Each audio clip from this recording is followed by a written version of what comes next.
The city of Aberdeen helped to introduce us to grunge music and was once the timber capital of the world. But 5 years ago, fire gutted the museum that celebrated the town's past. As King 5's Drew Mickelson shows us tomorrow, volunteers are revealing how that museum is about to rise from the ashes. Saturday's event will give the public its first look at the new museum space. But longtime residents here in Aberdeen will remember this as the old Sears store. That's the thing about Aberdeen.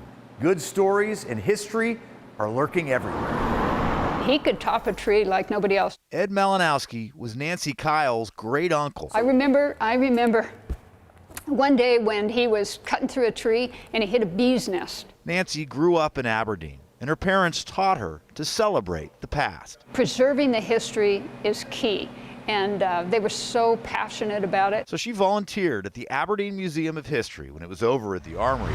But in 2018, it caught fire. It was totally devastating to the entire community. I mean, there were a lot of people up there crying, and they just couldn't believe that it was happening. And I still don't. The fire destroyed 75% of the museum's contents.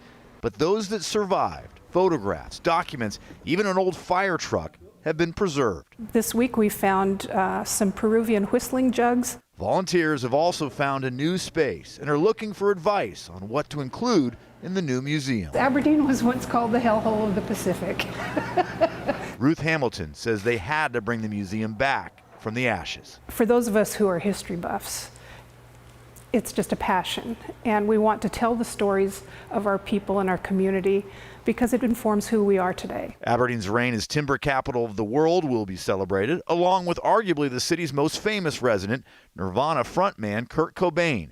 Nancy Kyle's mother worked at Cobain's elementary school. She would say if you misbehaved on the playground, you had to hold her hand and walk through the whole recess with her.